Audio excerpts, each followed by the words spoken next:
Morning. It's Monday, the 21st of December, and many of you, myself included, are in a completely different place today than we thought we would be as a result of some of the increased COVID restrictions announced over the last few days. And I have to say, I wasn't quite sure where or how to start this morning. But what I wanted to do was show up and give some thoughts and potentially some support in some small way to everyone out there at the moment. Because it's been a long year, some people have succeeded, some people will have lost so much professionally and personally. And I intentionally said good morning today because from my perspective, every day that I wake up and breathe and every day the sun comes up is a good morning.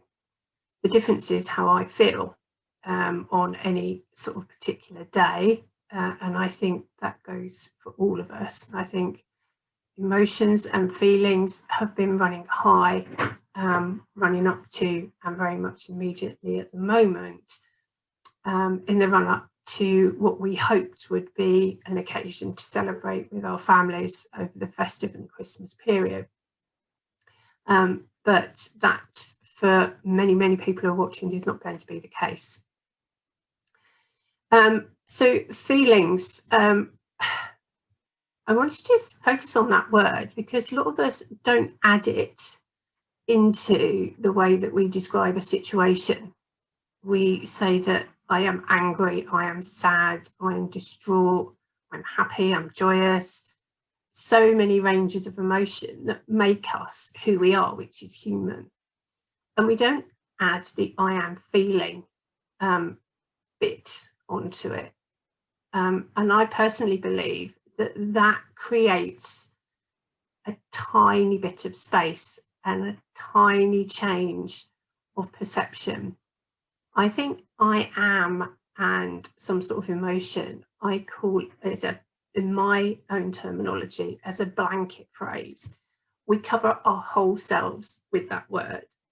I am sad, I'm distraught. This morning I felt very uncomfortable about what I was going to talk about. But I am feeling or I felt creates a tiny bit of space. And the reason I say that is that throughout this morning, even, my feelings changed from one of being, what the hell do I talk about this morning, to be perfectly honest? Uncertainty, knowing that I wanted to show up. But there were micro changes in that feeling. And it's almost a bit like juggling.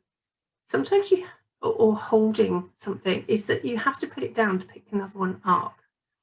And I've had days, working days, for example, where something's not quite going as you wanted, you're not getting the response you want from something that you've sent out, or you're waiting to hear from something and there's that huge apprehension. But as soon as that email comes in, as soon as you get that phone call, your feelings change.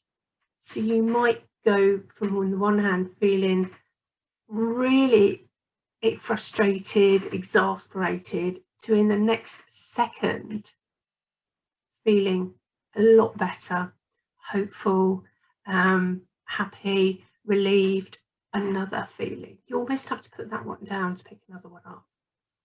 So I think that if you're going to feeling all over the place, and I know a lot of people are, if you perhaps try and use that as a I am feeling, which gives you a possibility to change or move that feeling. It might stay there for most of the day, but it might give you that small moment to put it down and to pick another feeling up. It might be your kids making you laugh and you'll have a I'm feeling joyful.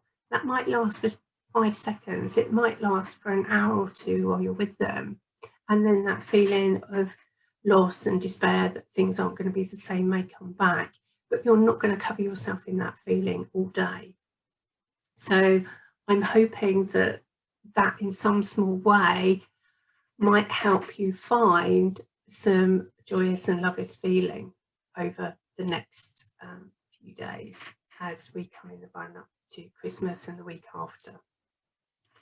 The other thing is we often now, or in the next few weeks, will create goals for what we're trying to achieve next year. And we may have done that in the run up to Christmas, and many of us will have had goals, plans, everything in place to implement the Christmas that we wanted.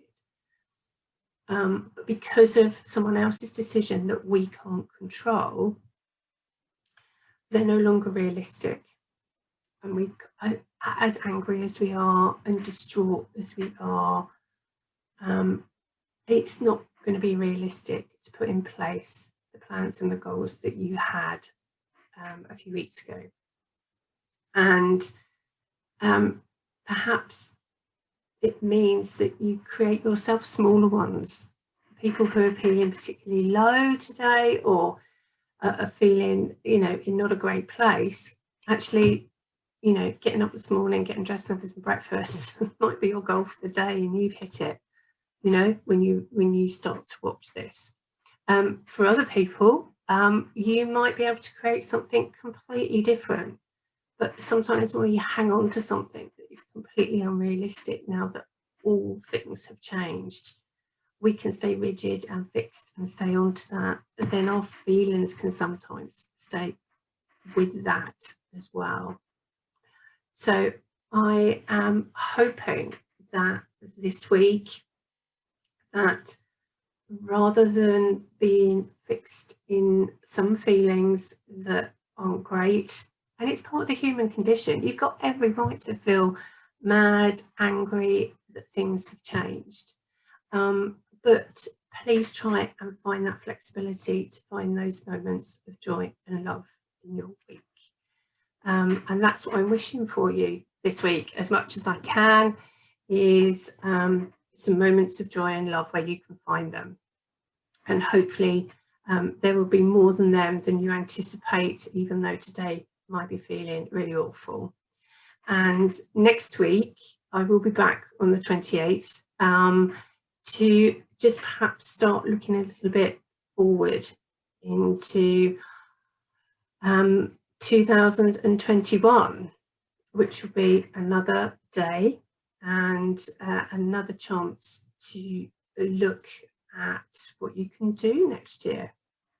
So wishing you all well this week, as much as possible with everything that's going on, and I look forward to speaking to you again next week.